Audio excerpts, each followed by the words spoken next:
STEM City USA, bridging the digital gap for millions of underserved through community and education.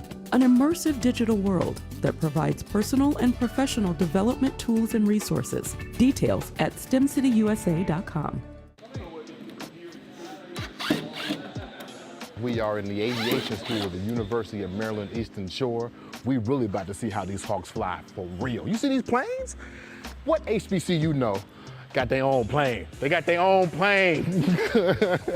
Welcome to HBCU Week from the campus of University of Maryland Eastern Shore in Princess Anne, Maryland. I am your cultural correspondent, Bryant BMO Brown. This special presentation lays out what you can expect to see from HBCU Week on Maryland Public Television. Oh my God, I don't you play yourself. You the king with the crown, there ain't nobody else. No, I go pound for the pound, I'm looking for odds when they round. And no, I'm the gun of the sound, and it just turned back in the day. It ain't no thing to leave you done just from a pop of the trunk. It ain't no team, it ain't no squad, it's just my dogs in the cut. So now you hurt, now you cut. Try me no spawn for bandits, this ain't no pain to advantage. And say that back is a lesson. I grab that trophy, y'all stuff, I got that gold on me. Oh, see that boy, he got that drip, he got that storm on him. Storm coming, rain flooding. I couldn't be on the team opposing him. You suck like being friends. I'm close like Nessa Ken. Got dream in my eye. For the team, not just I. Keep it in line like chiropractic.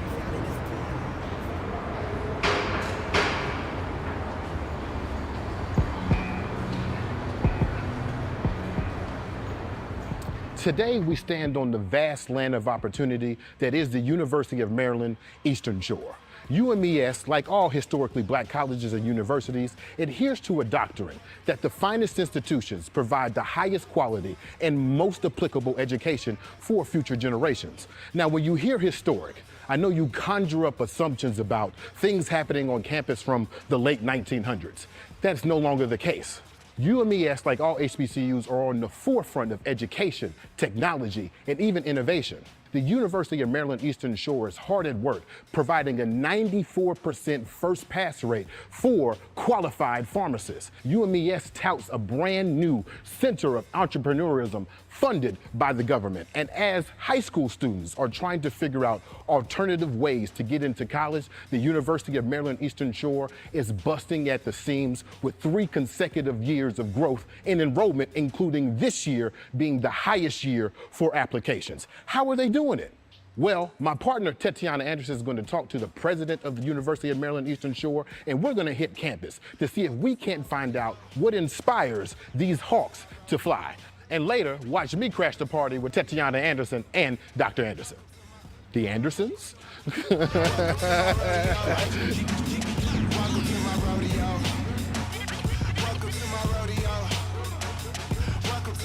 Welcome to HBCU Week. I'm here with my friend Nima. Nima, what's going on? Hi, nice to meet you. Nice How to are meet you? you. I'm beautiful. Good. It's so wonderful in here. Just introduce yourself to me and the people. Yeah, so my name is Nima. I'm a last semester senior at UMES, and I'm an aviation science student. Just a student? That's not Well, what I'm also a flight instructor That's right, here that's for right. the aviation science. Yeah. So tell me about your experience at UMES. It's been amazing. So I started off as a biochem student, actually. I Been gotta nice. ask. Yeah. Biochem. What made me switch? Yeah, I Yeah, had to. that's What the happened? classic Yeah. question I get anyway. Please. Yeah, so it was purely coincidental because UMES is the only 4-year degree program for aviation science in Maryland, and the fact that I got to go here choosing biochem, but it was just luck. Luck? Yeah, So you because like tripped into a plane? I- Is that what you're saying? basically. Really? So I had a math professor that I was just sitting and talking to. I knew I didn't want to do biochem like a year in, and I was kind of just talking to her, kind of getting to know more about the other programs. We kind of got to talking. I was like, yeah, I'm interested in aviation. And she was like, oh, there's actually an aviation program. Let me introduce you to the program coordinator. Yeah. Yeah, he showed me around, showed me the sims, and signed that form, that change of major form. Right then and there, it's done. Right then and there. It was just done. I guess I'm bewildered by the idea Yeah. that someone just says, oh, I think I want to fly. As a kid, I kind of always had that, had different toys that were airplanes. Okay. Oh, well, do me a favor. Yeah. I know that you're a flight instructor now. We're in front of the sim. Yeah. Can you show me, as you see, I have the white shirt on. It means I'm a rookie, The right? rookie shirt That's a rookie on. shirt. Can you show me what this is all about? I Just walk us can. through it. Sure. So it's an exact replica of what is in the plane, almost. Oh, snap. There you go. So then the airspeed is coming alive, and when it gets to 55 is when we start to rotate.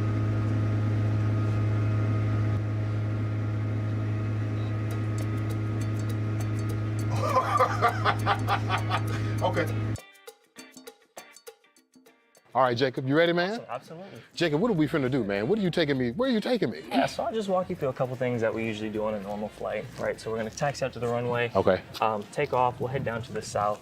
I'll show you the campus from the air, because a lot of people don't get to see that. Really? Absolutely. Oh, man, I'm so excited about that, man. Thank you, Jacob, for taking us up, man.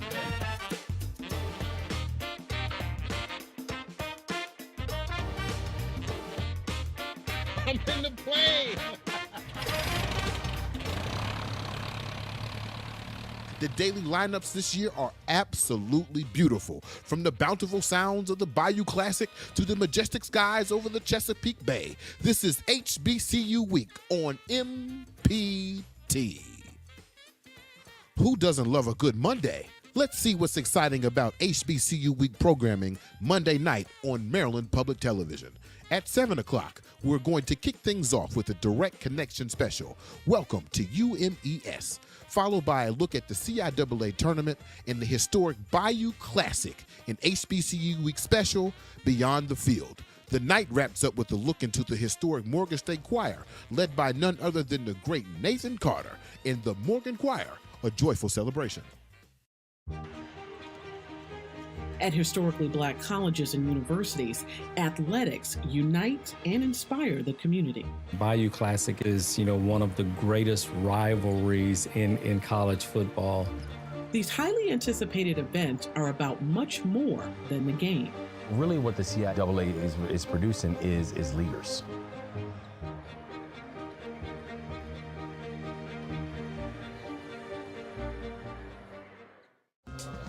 In 2021, Darryl Roberts set out to recreate a timeless photo to honor the importance of historically black colleges and universities. To be a part of this picture, it's going to be history. HBCU alumni from across the country come together to share their stories and to celebrate the unity and enduring spirit of community. What we're doing today is going to be epic. The historic HBCU photograph.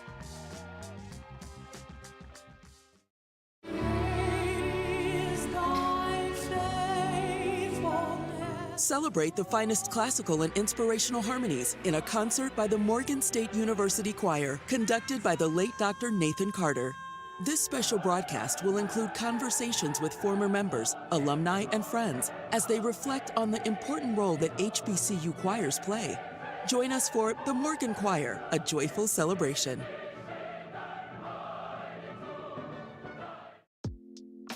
On Tuesday, we keep the energy going. Starting at 8 p.m., we travel to Baltimore for the history of a national treasure, Morgan State University. Then we travel down to Virginia to celebrate the legacy of Dr. William R. Harvey for Hampton University, one of the wonders of the world.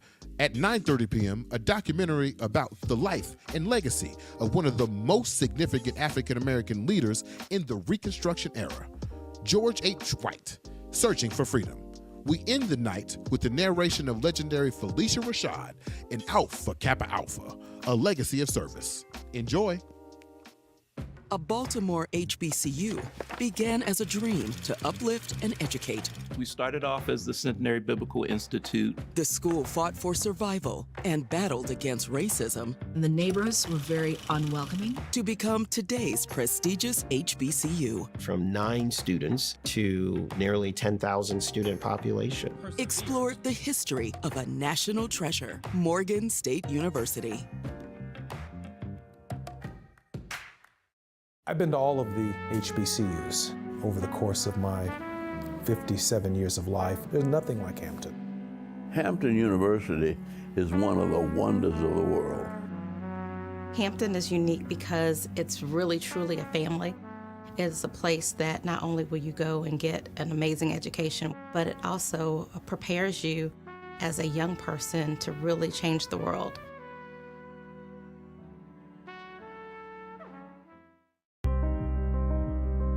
I believe that George Henry White is one of the most understudied and underappreciated political figures in United States history. He understood Black aspiration because he understood it because he had lived it. Obliterate race hatred, party prejudice, and help us to achieve nobler ends.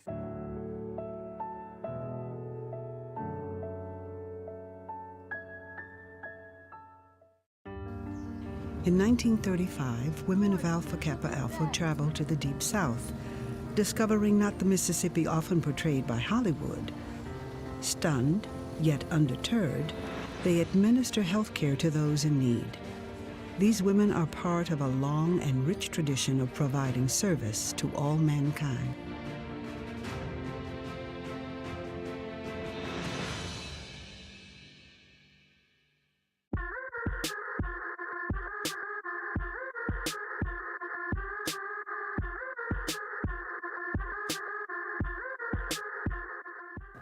What's up, everybody? We're here at the University of Maryland Eastern Shore, right here in the bookstore. I'm talking to my man, Keith. Keith, what's going on? Life is good. I'm proud to be here, and I'm humbled to be here at the University of Maryland Eastern Shore. Do me a favor, Keith, and introduce yourself, please. Well, my name is Keith Cerruti II. I'm the proud son of Keith Cerruti I and Cynthia Ann Makel Cerruti. I'm a student here at the University of Maryland Eastern Shore. I'm a junior studying aerospace engineering, and I am humbled to be your 55th SGA president for the 2024-2025 year. So proud, man. They make them really good at HBCUs, especially the intros. Where are you from? You're from Baltimore, right? I'm from Baltimore, Maryland, born and raised. Okay, I was driving out here, and I was coming from around Baltimore, and I kept driving, and I kept driving. It's a long drive. Hold on. And I kept driving. Then I crossed the bridge. What got you out here to University of Maryland Eastern Shore? So what brought me here is really, it's the culture, it's the academics, and it's the distance. Yeah. So growing up in Baltimore, I'm actually on the east side of Baltimore, and I've had a harder life, and that's part of my story, and I've discussed that with some students. And I wanted to get away from Baltimore City. It's my home, I love it, but at the end of the day, I know that if I were to progress as a person, if I'm remaining on the corner, my perspective will corner me. Yeah. So I brought myself here. And they're the only HBCU in the state of Maryland that offers aerospace engineering. Every other HBCU offers any different type of engineering except for aerospace, and we're now bringing on biomedical, which sets us apart in another way. And then additionally was the culture. So we're very big on, and our actual motto is facta non verba, which is Latin for deeds, not words. And as a man of actions, that's perfect for me. Wow. So you left Baltimore to fly. Tell me more about this aerospace program. I'm blown away. So we have aviation science and aerospace engineering. So I'll talk about aviation sciences a little bit because it's one of our unique programs here. As a HBCU, we offer our first year students here can get their commercial pilot license. And then what for me is aerospace engineering. So that's my major, my concentration. And a part of that program, what we have is the ability to develop and design. So during your first year, you'll actually work with NASA in developing an instructional pamphlet to design a wind tunnel, to then actually physically produce that wind tunnel to give you the ideas of what it's like to engineer something from the ground up. Additionally, we'll also... I think, did he just tell me that first year student can fly and a first year student can work with NASA here at the University of Maryland Eastern Shore? Here at the University of Maryland Eastern Shore. Shore. Right. Okay. And we also have a model rocket and a large scale rocket inside of our actual engineering building, one of our newer buildings on campus.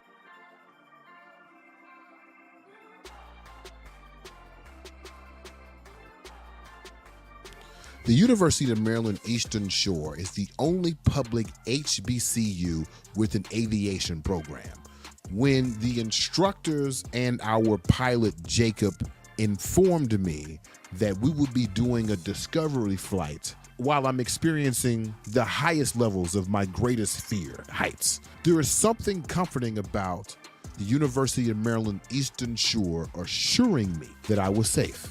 And I hear that at the end of graduation, there's an airline who is already supporting him with a direct pathway to career. I am astonished. I'm changed after this flight. Woo! It might be midweek, but Maryland Public Television does not provide mid-programming. Check out what HBCU Week has in store for you on Wednesday. At 8 p.m., we start with Dr. Eddie Henderson, Uncommon Genius, followed by a back-to-back showing of Maryland Public Television's Emmy-winning program, Artworks. At 8:30, we have the Imani Grace Special, followed by The Art of Strings at 9:30. After that, we have a behind-the-scenes look into Howard University's premier jazz group with Afro Blue, A Year in the Life. We close this musical night out with a look into the 49-year career of legendary Morgan State Marching Band director Melvin Miles in 2023's Sounds of the Game. Let's get our groove on. I can't even fathom a thought of anything that has been left out. I've been given an overabundance. Look, man, I mean, who do we know that's a champion ice skater, a shrink, a medical doctor, and one of the greatest jazz musicians in the world?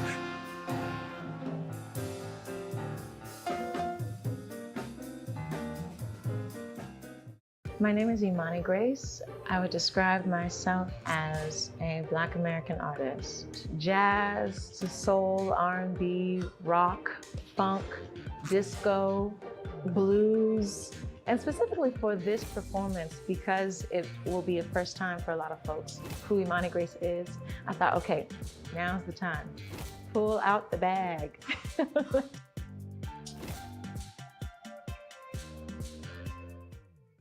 Black people have been composers, string players, woodwind players, brass players, percussion players across many genres, including classical music. Music is a required study in the Randolph House. It has its pros and cons, I'll be honest. When you know people that well, you automatically mesh, especially when you grow up in the same house.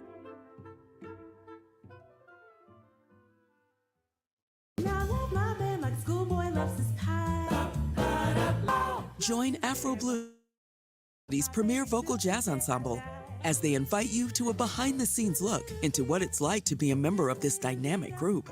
Y'all are getting to see this firsthand. What drew me to Afro Blue was just the performance aspect.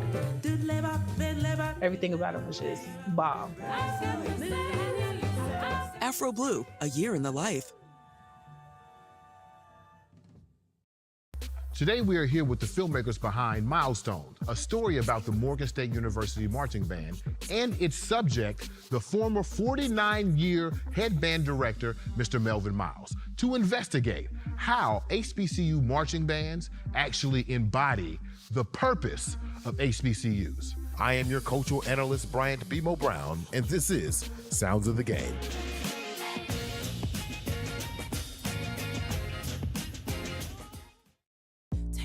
All right, y'all, we're heading out to the farm. All right, welcome back to HBCU Week. I'm here with my friend Shamia. Shamia, what's poppin'? Hello, nothing much. How's it going? Hanging? It's going good? Yes, going good. If you good. could do me a favor. Okay. Give us the HBCU intro. You know what I'm talking about. Hi, so my name is Shamia. I'm a senior here at UMES. I'm a general ag major with the concentration of poultry science. So that means I'm a pre-vet major, and I also do some chicken studies too. Poultry science? Yeah, poultry science. Oh, that's lovely. It's really cool. How did you get to University of Maryland Eastern Shore? Well, the funny thing is, I did not start here. I transferred. Where'd you come from? From Frostburg State University. Okay. FSU. Okay. I am local, so I wanted to take a chance and go somewhere far, and then I was brought back here. I took some time off. I met this really good connection, and then I ended up being able to come here. That's awesome. What's so special about University of Maryland Eastern Shore that you're okay with staying back home? Well, I got all the animal experience that I needed to start out. So when I came out, this is where I started. Leave is at home, finna hit the road. I have no frame of reference to being an agriculture student. Okay, so like, help me understand, what do you do every day? What's your class? Okay. How do you study? What's going on? Okay, so as an agriculture student, so for instance, I'm on the science part of things now. I'm done with the agriculture classes. Okay. So that was my chicken classes, that was my plant classes, that was my soil classes. So I learned how to take care of a farm if I want it. Okay. I learned how to manage land if I need to. Yeah. Basically proper production. Okay. So you gotta have grants You gotta be given permission to do a lot of farming, place down your water hoses, all that. You gotta have permission to do it. It's not just, oh, I wanna farm. Seed in the ground. Oh, yep, exactly. Yeah. Oh, I wanna learn how to do water runoffs. You gotta learn exactly, okay, so where's your water running to? How is it running? Yeah. Is it going down hills? I can coach someone through it.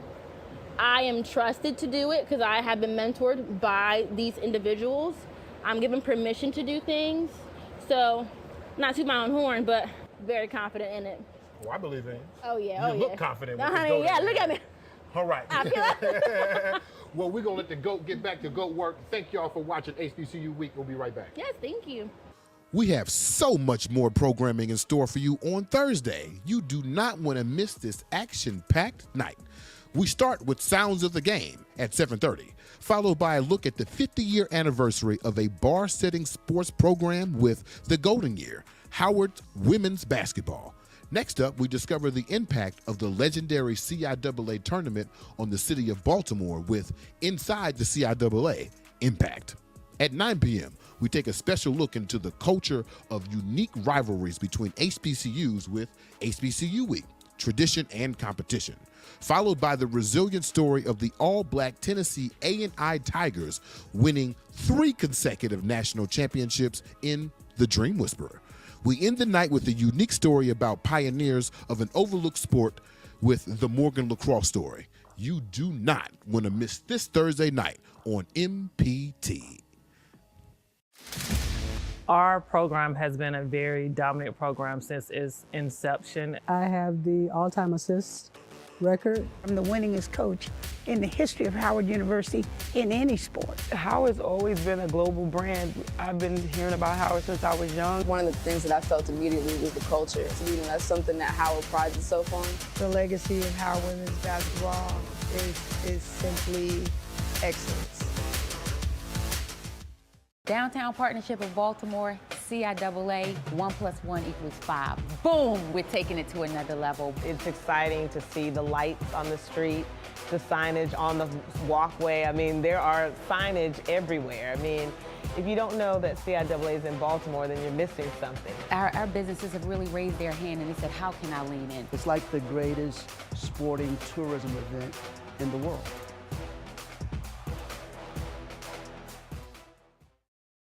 It's not often that you can say that you have a rival that now numbers at over 101 years. Every year, historically black colleges and universities showcase premier football matchups.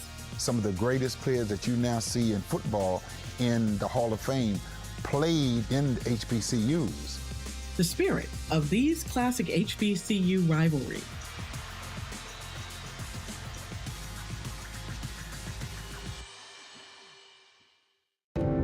My name is Dick Barnett, and I have a story that must be told.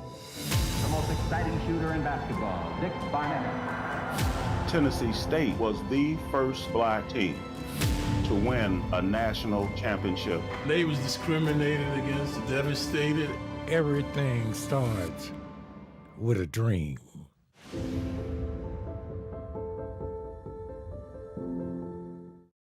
An age-old sport, a long-standing divide, and an underdog team with nothing to lose. We viewed the lacrosse team as being part and parcel of the frontline struggle for liberation in America. If you level a playing field, I can do everything you can do. An all-black squad become champions in an all-white sport. Now that's amazing. In the Morgan Lacrosse story.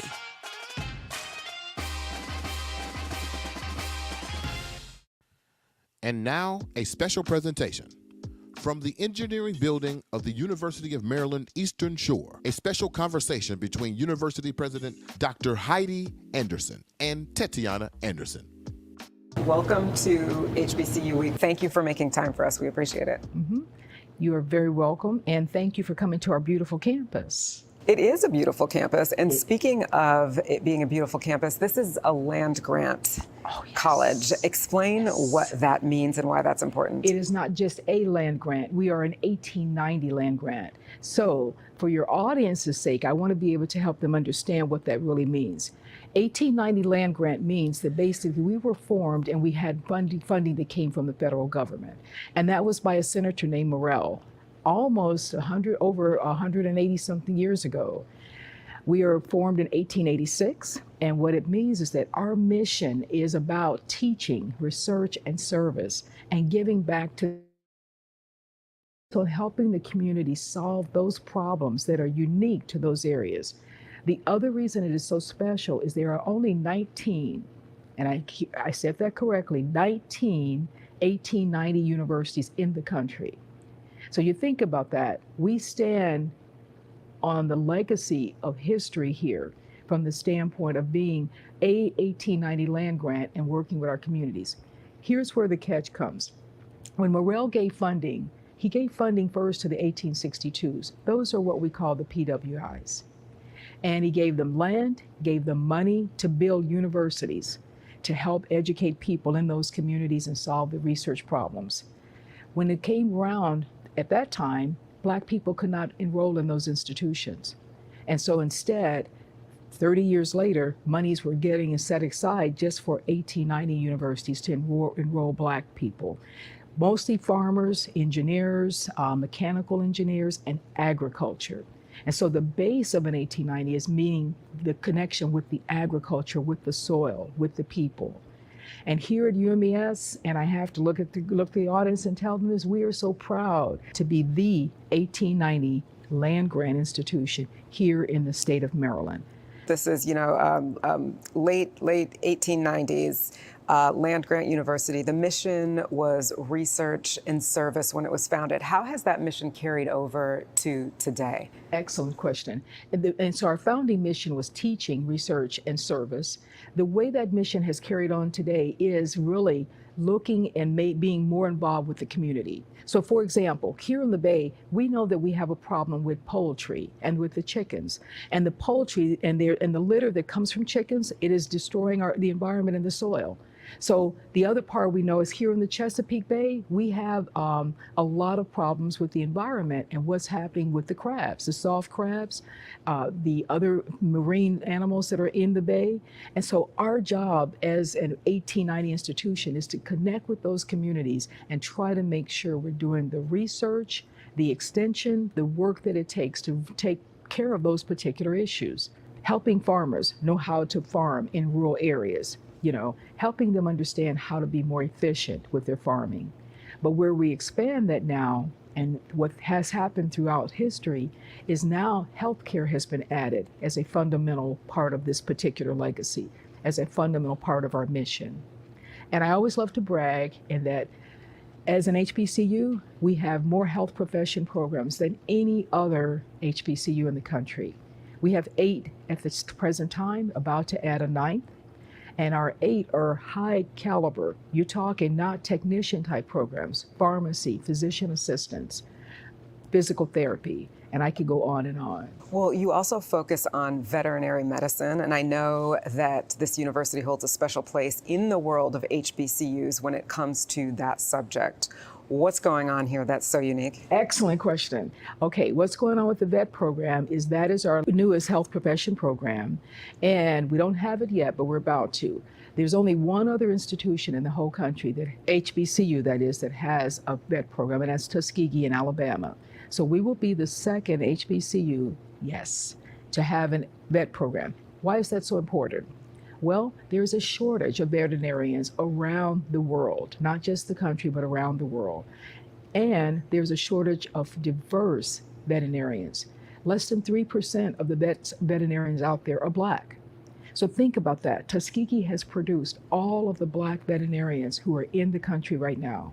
And there's a shortage. This will add, because we will be able to bring in a class of 100 students every year and get them in here and out very, very quickly, with a top quality education to add to the workforce, to add to the economic development. Tatiana, I don't know if you have a pet, but I have 2 cats. And when one of them gets sick, there's no place to take them because it is that kind of shortage. And the farm animals, we need vets to be able to take care of the livestock and those particular things that happen on farms, and yet that shortage exists. So where we are with this program right now is that we have gotten approval through our campus. We have now gotten approval all the way through our Board of Regents. We have gotten the approval for the program through the Maryland Higher Education Commission. And now we are waiting for the approvals for the veterinary accrediting body, who visited us just last month. And so we're so excited because we're expecting to get a really good report from them in December and go to the next phase of that approval process. So, the veterinary aspect of this is just one of many areas of health that you touch upon. I mean, I know that you have a passion for pharmacology. This is sort of your where you started, right? And I know that you do a lot of that work here. Tell us about the sort of pharmacy trainings for students, what they're doing. We'll be happy to. Let's see. Yes, I'm a pharmacist and practiced retail when I was a pharmacist. And what we do is we train our students to become pharmacists in 3 years. The program normally takes 4. We do that with our physical therapy program, with our physician assistant program, and now we'll be doing it with our veterinary medicine program. The reason that's so important is because that One Health, think about that. We will have students who will be able to work together in health professions. So you can learn to take care of animals and you can learn to take care of people.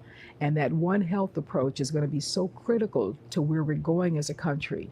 With more and more people growing in the population, with more people having pets, with more animals on farms, that's going to be a unique feature that is only going to be here at UMES. What happened, look at healthcare from the standpoint of training as a pharmacist, it's a tough curriculum.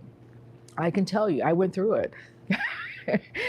It will beat you up if you don't watch out for it. It's make sure those students not only learn what the skill sets that they need to be able to work, whether it's a retail setting or in a clinical setting, but you want to be sure that they learn the skills to work with other health professionals together. And so that's one of the attractions that we're going to be able to have here and that we have now is students working in an interdisciplinary health professional format. And I know when it comes to students specifically, your administration has increased enrollment dramatically. Yes, I'm so glad you asked that. How hard of a task was that to really boost enrollment the way that you did? Extremely hard. First of all, you have to understand, nationally, the number of students going to high schools is decreasing. Okay, so typically schools like ours that take students all the way through undergraduate to graduate programs, you're looking at drawing them from the high schools. So you've got to figure out a way to, what is that way you're going to get students to come? And what we learned when I got here 7 years ago, we learned that we needed to look at a lot of our strategies. We needed to regroup. We needed to step back and look at our policies, look at how we can be a lot more efficient getting students in, and more importantly, doing it in a way that attracts students in today's generation. So that means text messaging, social media, all sorts of quick things that they can get their hands on very quickly. You can't just focus on just paper and sending them things back and forth, old phone calls. No, they don't do that anymore. Going just to the high school and setting up a tent. So admit being very creative. So we started adding artificial intelligence. Can you believe it? Our students, if you're interested in coming to UMES and they have a question and you've never been here before, you can go on this chat bot and ask questions up any 24 hours of the day. And I've tried it. I've dialed in at like 2 a.m. in the morning. It says, what are you doing this up early? The bot is smart too. But that chat bot is a way that we help to increase our enrollment with a number of other tools. We added recruiters. We had used our alumni, and I have to give a shout out there to any of our alumni watching this because they were so helpful in helping us build a recruitment strategy that has now helped us go into the 4th year of high freshman enrollment. And we're going to reveal those numbers after Labor Day because that's after census, and we'll know what that is. 2 years ago, 5%. Last year was a 13% increase in freshman enrollment. And this year, we're expecting that number to be higher. What is it that you're hearing from the students about, the top things that really attracted them to this university? Good question. We collect the data on that all the time. First, you have agriculture. Okay, so we go back to the land and we go back to what's happening with students coming in learning agribusiness and where they're going to go. From undergraduate standpoint, biology, because many of them want to go on to become medical doctors, and we train a number of students to go on to pre-med, to medicine from here, pre-pharmacy, pre-dent, any health that you can think of. Other top majors is criminal justice. Now, I think that's because they all want to be CSI investigators. And we don't know how that's going to turn out. But many of them go on to work in the political area. And so we have a number of students that have gone through our criminal justice program that are now working in Annapolis with congressmen and with our senators. Okay. Other top majors, I said biology, agriculture, obviously criminal justice. So sports medicine has become a top for us. And we just started that program not too many years ago. And and digital media. I would imagine that's your area of expertise. That's interesting. We started that 2 years ago, and it is now one of our top majors and growing. I cannot leave out the fact that we have aviation sciences, and our aviation science program is the only 4-year bachelor's program in the state of Maryland where students can come here to learn how to fly the planes. And now we have a new program there, our aviation technician program, where they can learn how to fix the plane. So imagine that. We can teach a student from fixing the plane all the way to flying the plane. So all of that here at UMES, and those are popular majors for us. So you have so many different focus areas that students can concentrate in. You had mentioned entrepreneurship. How does that tie all of this together, and why is it so important to teach students who are coming to this HBCU about creating, about owning, about growing your own business? Everything today, I think, from a student standpoint, is about being a business person. You know, after you got Beyonce, you got Jay-Z, whoever they're listening to, it's about entrepreneurship. So think about it. Our students who fly planes, they may one day want to own their business for that. But I'll come down to a more tangible level. The vet program. Those individuals who will come out of that program, they'll be able to take business courses if they like and know how to create their own business when they leave here. Our students who are in the agriculture area looking at fashion merchandising, that's one of the majors where our students come out and they're already knowing how to really set up, you know, whether it's makeup, whether it's hair, whether it's nails, whether it's dress. They learn how to form their own business from that. So I think entrepreneurship is critical to underline in every profession that we have for those students who have that interest. I want to ask you a little bit about your education, because you did go to predominantly white institutions, Purdue specifically, but you have come to lead an HBCU. Why was that something that you wanted to make this switch into? What is it about the HBCU experience that is so valuable, not only for students of color, but for all students who come here? Because there's more than just students of color that are a part of your community. It is. We have a very diverse population. Yes, I grew up in Gary, Indiana, and that was an experience in and of itself. I'm a first gen. And so I didn't have anyone in the family that had gone to an HBCU, and coming out of state, that's what they looked at. So what it meant for me was everything that I learned going to those PWIs and working in PWIs. I said, when I made the decision I wanted to become a university president, I want to go where I can give back to a lot of students who look like me, who look like us, who I can make a difference. And so coming to an HBCU was a proud moment for me, because it was like almost like coming home. And my students, I wanted to be at a place where I get to know all of them. That makes you emotional to talk about that. Why?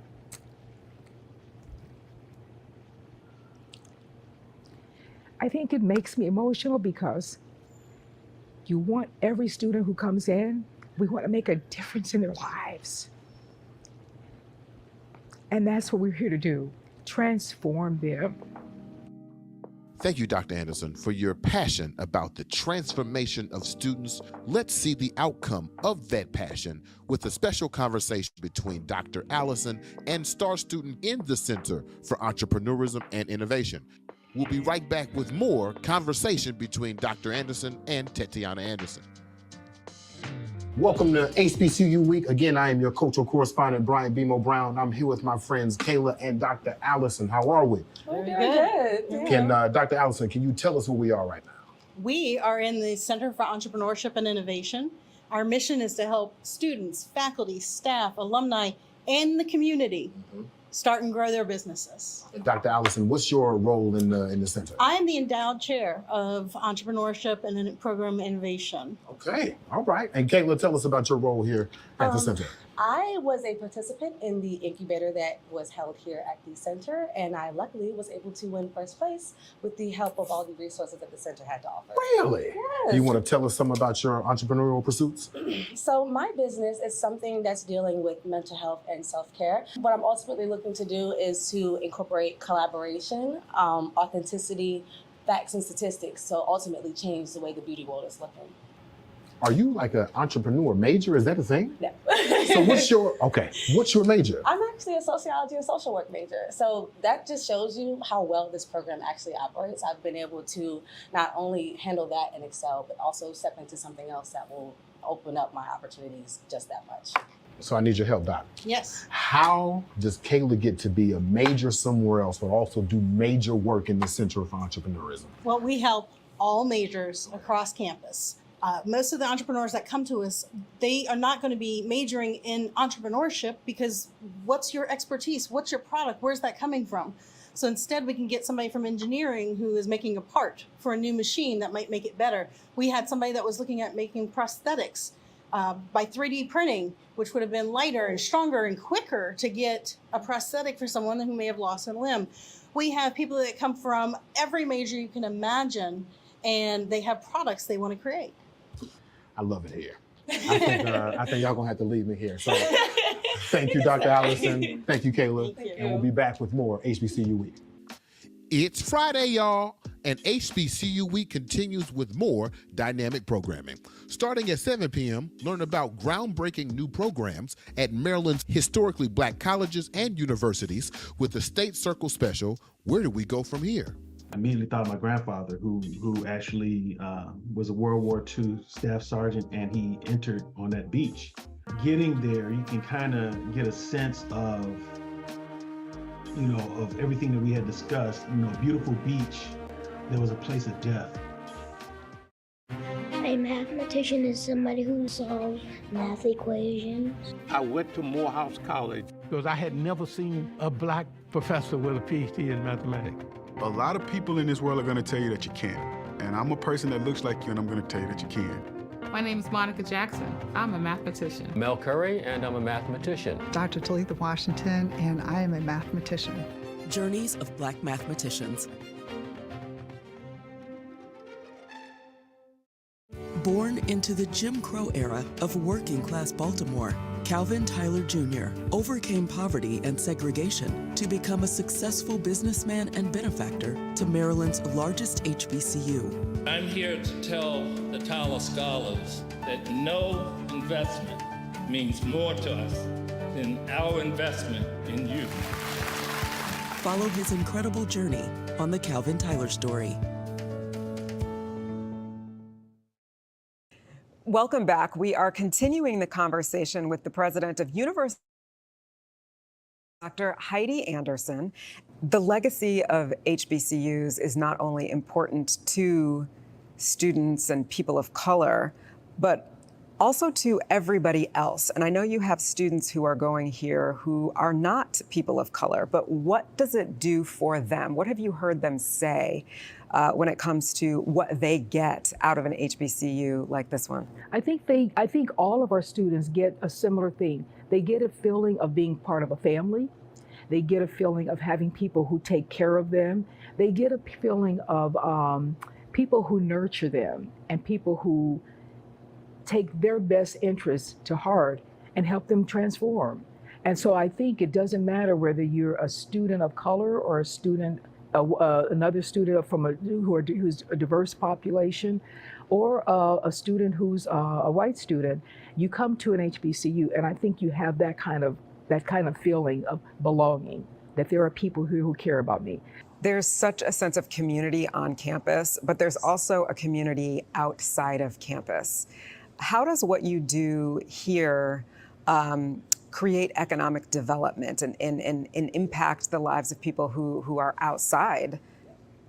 In many ways. I think when you're in small rural towns, like we happen to be here, Princess Anne, our extension officers and in our team of faculty, and we have a talented team of faculty and staff here who are into the communities, they help extend the economic nature of those particular areas. And so we increase the number of the wealth in the community here. Think about it from the standpoint of services, of food, of what we give back.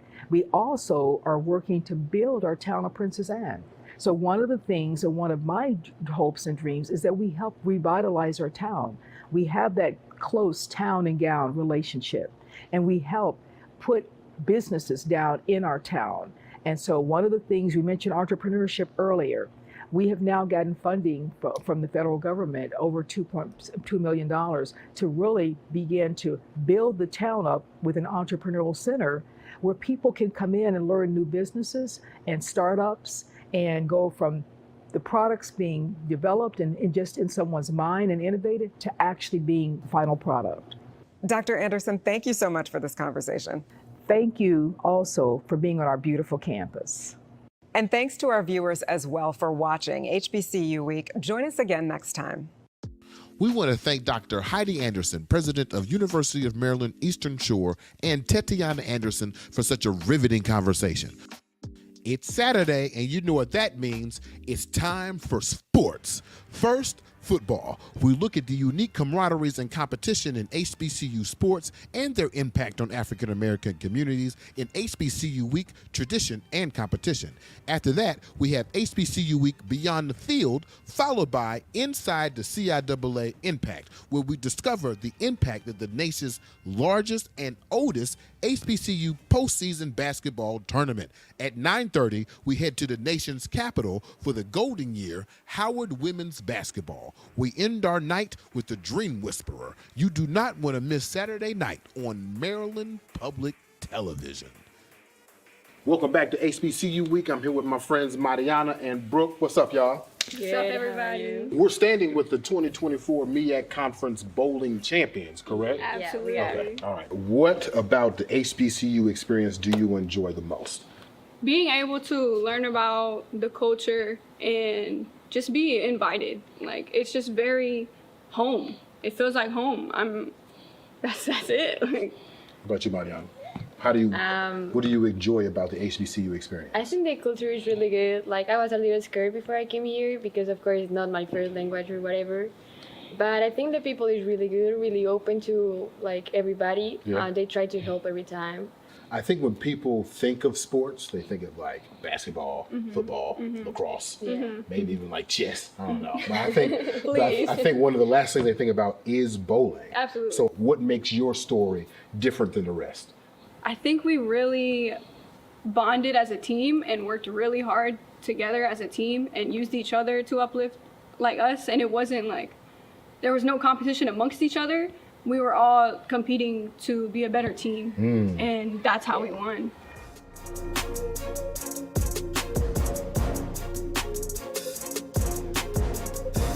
I'm right back here in BMO. I'm here with my friend. What's up? Hello, what's going on? If you don't mind, just introduce yourself to me and maybe some of these plants in here. My name is Fatima Belgrave. I am a junior here at the University of Maryland Eastern Shore, and I major in general agriculture. I chose UMES because my family is lower income, and UMES had the perfect opportunities for me to come here. I was offered a land grant scholarship, which allowed me to pursue a degree in agriculture.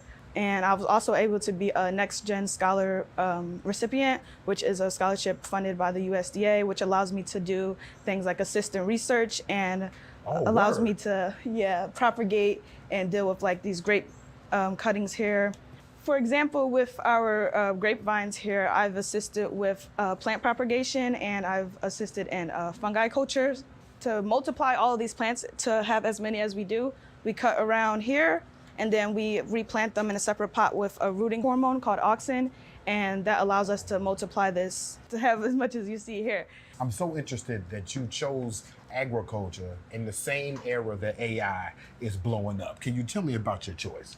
Well, as a society, we're always going to need food, and that's a job that's never going to be completely replaced by AI because while we work alongside with AI technology, it still need the human aspect to, coordinate everything that's going on to run these machines and to work alongside as a team. Now let's hear from Dr. Anderson to talk about the transition from an R2 to an R1 institution. The University of Maryland Eastern Shore became a R2 institution in 2018. So let me tell you what that means. The Carnegie organization has a classification scheme of all institutions in the country, and they label them as Research 1, Research 2, or Research 3. And so we became what's known as a R2, a Research 2 institution in 2018. And the transition means if you have the capacity from the standpoint, the number of faculty, the number of students who are doing research, the number of publications, the number of people you graduate, you can go through the ranks and rise up to the R1 status. And there's a number of other criteria. I'm proud of our campus because it basically means we have a talented group of faculty, of staff who work with our students to help move them along on the research realm. So let me give you an example. We do quality research in the areas of agriculture science. Things like looking at poultry, looking at seafood, how we can make food crops a lot better, how we can have farmers grow things a lot more efficiently. Grow to not only be efficient, but to be effective in feeding large numbers of people out there. We look at healthcare disparities, and we do research there. So we have a student who's working on a project with the faculty member looking at hair products, especially those hair products that are in African American women who's caused uterine cancer. And is that a problem? But the whole point that I'm trying to get across is as an R2 institution, we focus on making sure that our students work side by side with top-notch researchers to solve those problems that are impacting the Eastern Shore, more importantly, impacting Maryland and the world. The transition from R2 to R1, first of all, I like to always say it's being driven by our faculty. Many places you may have the leader come in and say, we want to make sure we do this. That's not what I did here. Our faculty came to me and they said, we have the infrastructure in place, we have the people in place, and we have the interest to go from becoming an R2 to an R1. And that means bringing in more research dollars, solving those big research problems and those big issues out there, and making sure we have the number of students in the classroom to move the needle on where we happen to be as a research institution.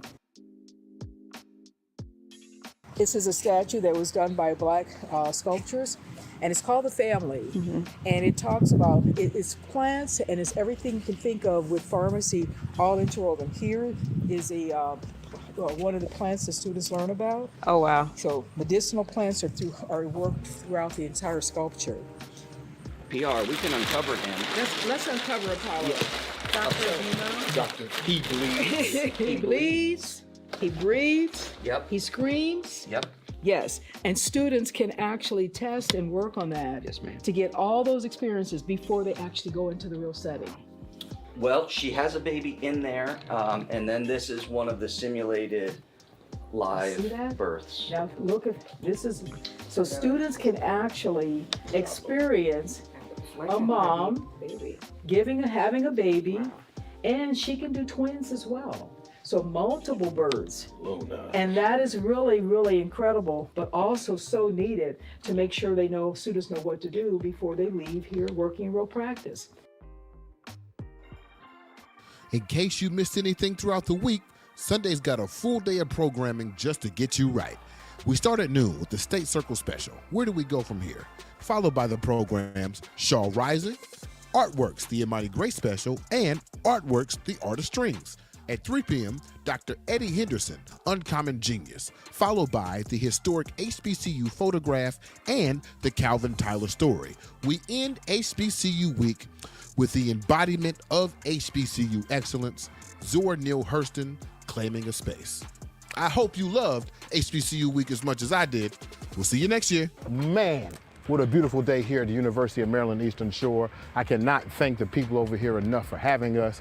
It has been a wonderful experience. I really don't know what else you could want from an HBCU. We have the forefront of education, of technology, of innovation.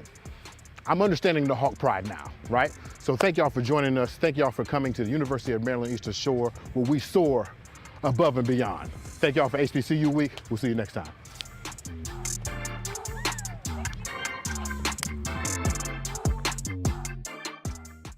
David, I want to ask you a couple questions. That's okay. Okay, that's cool? okay. That's David, good. where are you from? I'm from Jamaica. You from Jamaica? Yeah, I'm from Jamaica. Like Jamaica. Jamaica. You came here from Jamaica? Straight out of Jamaica. You didn't go to a high school in Florida and then come here. You came from? Actually, straight out of the Calabar High School in Jamaica. That's awesome.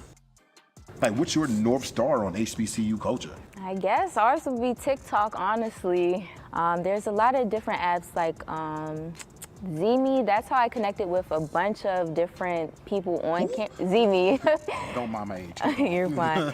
That's how I connected with a bunch of people before I even got to UMES. That's like pretty much every single college campus has this app. It's like a pre-admitted. Be like, hey, like, how's this campus? Da da da da. You just ask a bunch of different little questions. You connect. Like, it's really fun.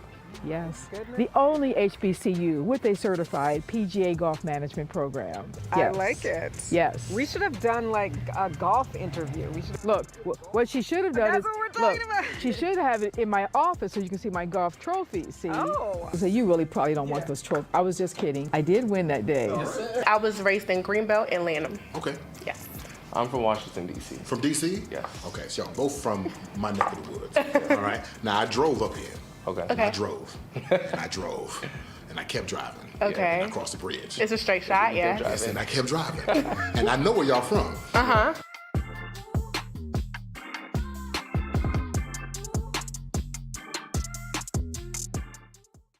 STEM City USA, bridging the digital gap for millions of underserved through community and education. An immersive digital world that provides personal and professional development tools and resources. Details at stemcityusa.com.